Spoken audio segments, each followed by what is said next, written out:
결산 정리 분계 보겠습니다. 첫 번째, 상품 매출 원가 대체 분계 보겠습니다. 자, 상품 매출액에 대응하는 원가가 상품 매출 원가겠죠. 일정 기간 동안 판매된 상품에 대해서 배분된 매입 원가를 상품 매출 원가라고 하고, 상품 매출 원가는 기초상품 재고, 단기상품 매입액에다가 기말상품 재고를 빼서 계산합니다. 이 식은 이미 아시죠? 자, 우리가 이제 상품을 사왔을 때 적어놨고, 장부에 적었죠? 그리고 팔 때는 상품을 빼낸 적이 없어요. 그냥 상품 매출만 잡았어. 그러니까 이제 기초에 있는 상품이 있었고, 단기에 사올 때 적어놨으니까 이 두 개가 판매 가능한 상품인데, 팔고만 있잖아. 예? 그래서 기말에 얼마 있는지 알려줘야 돼. 그러면 기말에 얼마 있다고 알려주면 그걸 뺀 나머지가 팔려나갔구나라고 하고 상품 매출 원가에 분계를 하게 됩니다. 이해되셨죠?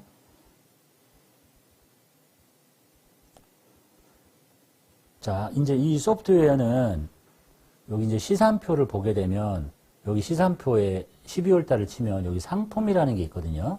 여기 상품이 합계 잔액인데 여기에 있는 이 숫자는 기초 상품 재고하고 단기 상품 매입액이 합쳐진 금액이에요. 여기가. 그래서 기말 상품 재고를 알려주면 이제 뭐 실무라면 기말 상품을 자기가 파악해서 그것을 뺀 나머지가 다 이렇게 사라져야 되겠죠. 이해되셨죠?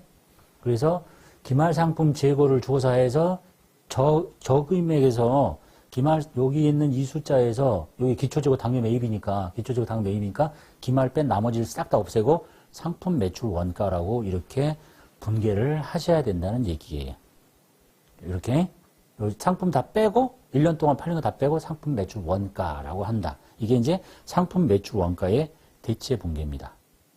근데 이제 이것도 우리가 손으로 하는 게 아니라 결산 자료 입력에 들어가서 우리가 기말 상품 재고의 자리에다가 숫자만 넣어주면 바로 자동으로 상품 매출 원가 이렇게 분계가 이루어집니다. 간단하게 된다는 얘기네요. 자, 유형자산의 감가상각, 결산 정리 분계 사항 중에서 유형자산은 사용에 의한 소모, 시간의 경과와 기술의 변화에 따른 진보화 등에 의해서 경제적 효익이 감소하게 되니까 요걸 측정해서 기업의 재무 상태와 경영 성과에 반영하는 절차가 감가상각이라고 이미 배우셨습니다. 자, 분계는 차변의 감가상각비, 대변의 감가상각 누계액 이렇게 하시면 돼요. 그리고 이제 프로 책에 여기가 이제 자동 분계라고 이렇게 돼 있는 거는 우리가 이렇게 손으로 감가상각비, 감가상각 누계액 이렇게 해도 되지만 결산 자료 입력이라는 메뉴에 가서 그 감가상각비를 집어넣을 수 있는 칸에다가 그냥 숫자만 넣어주고 누르면 전표추가 버튼을 누르면 이렇게 분계를 해준다는 게 자동이라는 뜻입니다. 교재에. 그다음 매출채권 등에 대한 대손충당금 설정 보겠습니다. 대손액에서 다 보셨죠? 결산 시에 매출채권 등은 차기 이후에 회수하기 위해서 이제 자산이니까 이월시킵니다. 자, 그런데 매출채권 등은 잔액이 모두 차기에 회수될 금액을 정확하게 나타낸다고 볼 수 없으니까 대손이 일어날 수 있잖아. 그래서 거래처의 경영 악화나 부도 등에 의해서 회수할 수 없는 채권이 포함되어 있다. 그러니까 순실현 가능한 가치를 나타내지 못해. 그래서 충당금을 설정해 대손 예상액을 장부에 계상해 줄 필요가 생긴다라는 얘기입니다. 지금 대손액에서 했던 얘기를 그냥 정리한다 보시면 돼요. 그래서 기말에 외상 매출금 등의 채권 잔액에 대해서 회수 불가능할 금액을 추정해서 실제의 내년에 대손이 일어나는 걸 대비하기 위해서 충당금을 설정하게 돼요. 그래서 새로이 예상된 금액과 충당금 잔액을 비교해서 다음과 같이 분계합니다. 자, 부족하면 채워준다는 얘기지. 충당금 잔액이 아예 없다 그러면 대손상각비, 대손충당금 추가 설정. 예상액보다 충당금이 작아. 예상액이 더 많아. 더 세워야 되지. 그러면 대손상각비 또 충당금 설정해 이렇게. 근데 충당금이 예상액보다 더 많이 설정이 돼 있어요. 그럼 충당금을 없애야 돼 얘기지. 이쪽으로 대손 충당금 없애고 이때 쓰는 게 대손 충당금 환입이라고 배우신 적 있으시죠? 그 얘기를 정리했다고 보시면 돼요. 자, 그 다음에 단기 매매증권의 평가. 단기 매매증권 갖고 있으면 기말 평가해야 되겠죠? 자, 단기 매매증권을 취득해서 결산을 현재 보유하고 있다면 이를 공정가치로 평가하도록 하고 있고, 이 공정가치 변동분은 단기 매매증권 평가이익 또는 평가손실로 영업의 손익 처리하도록 하고 있습니다. 공정가치, 장부가액보다 공정가치가 올랐다. 그러면 여기 단기매매증권을 올려야 되겠죠. 단기매매증권. 그리고 단기매매증권 평가 이익 처리하시면 되고, 떨어졌다. 그럼 단기매매증권을 빼고 평가 손실로 처리하시면 되는 문제. 다 각 챕터에서 배웠던 얘기를 정리한다고 보시면 됩니다.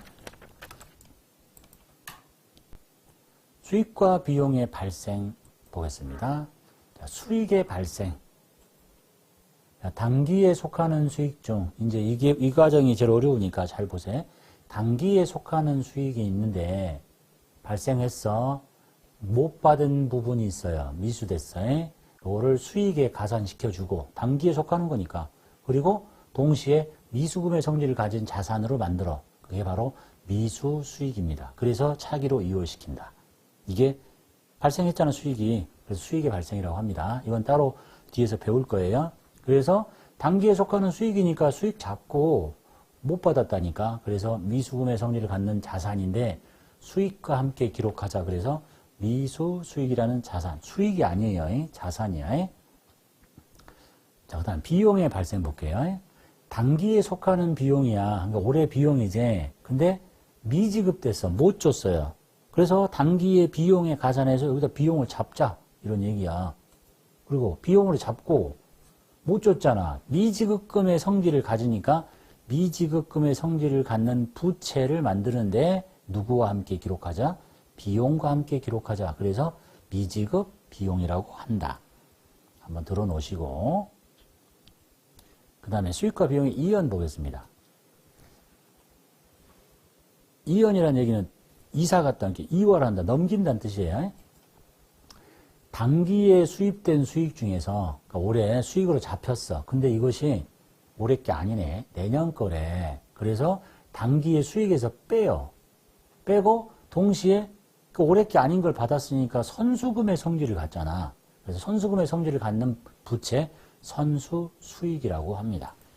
그래서 올해의 수익이 아닌 게 잡혔으니까 올해 수익이 아닌 것을 빼고 수익 뺐잖아.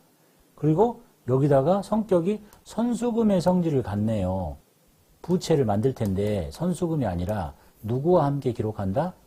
수익과 함께 기록한다. 그래서 선수 수익이라고 이름이 지어진 거예요. 됐죠? 그 다음에 비용의 이연 보겠습니다.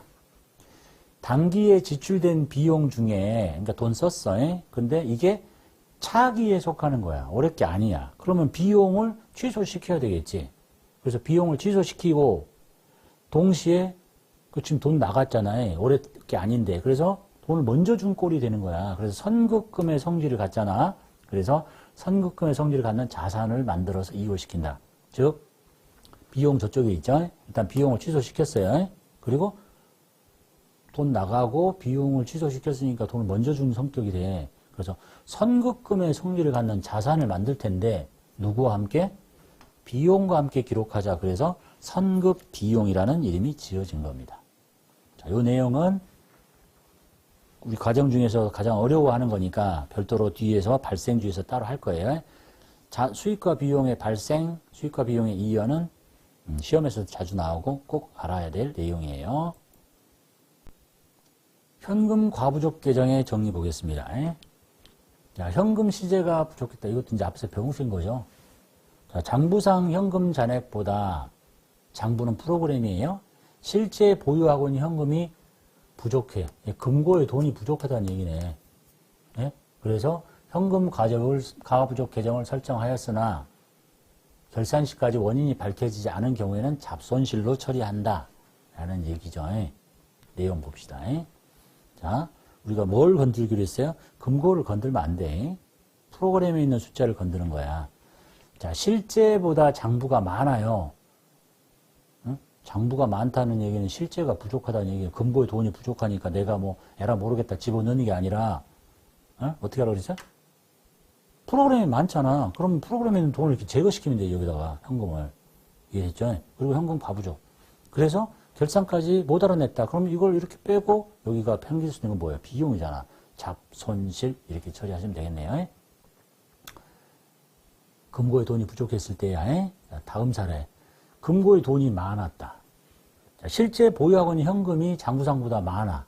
금고에 돈이 많아. 가져가면 죽는다. 그래서 현금 가져 부족 계정을 설정했으나 기말까지 원인이 밝혀지지 않았다. 그럼 잡이 상황 봅시다. 실제 금고에 있는 돈이 많아. 장부에 작아. 금고에 돈 꺼내면 안 돼. 그러면 장부가 작으니까 장부에 돈을 집어넣어주면 되잖아. 이렇게 왼쪽에. 여기다 현금. 그리고 현금 과부족. 그리고 나서 결산 때까지 안 밝혀줘. 그러면 이거 이렇게 빼고 여기다 생길 수 있는 게 뭐냐. 수익, 잡이익이라고 처리하시면 되겠죠. 이게 이제 현금 과부족 계정의 정리가 되겠네요. 소모품의 정리 보겠습니다. 자, 소모품을 구입했을 때 비용으로 처리한 경우, 소모품 비. 자, 결산일 현재 미상분이 있다면 미사용 금액을 소모품 비 계정에서 빼고 돈 금액을 자산으로. 그러니까 사올 때 비용 처리했다는 얘기야. 봅시다. 구입 시 비용 처리, 소모품 비 했어. 근데 요 금액 중에 덜 쓴 게 있네요. 덜 쓴 게 있으면 어떻게 해? 비용 다 처리했는데 덜 썼으니까 요만큼 비용을 취소시키고 자산으로 돌려놔야 되겠죠. 소모품이라고 이렇게. 두 번째 상황. 살 때부터 아예 자산 처리해놨어요. 자산 처리해놨는데 쓴 만큼을 비용 처리하자 이런 뜻입니다. 사례 보면 구입할 때 자산이니까 여기가 소모품이겠지. 예? 소모품. 결산 때 봤더니 소모품을 쓴 금액이 있어. 썼으니까 이 쓴 만큼을 여기 빼내야 되겠지, 자산을. 그죠? 소모품을 빼고 비용을 만들어줘야지. 소모품비. 이렇게. 이게 내용 다라고 보시면 되겠네요. 자, 예제 보겠습니다. 자, 소모품 20만 원을 구입하고 대금은 현금을 줬어요.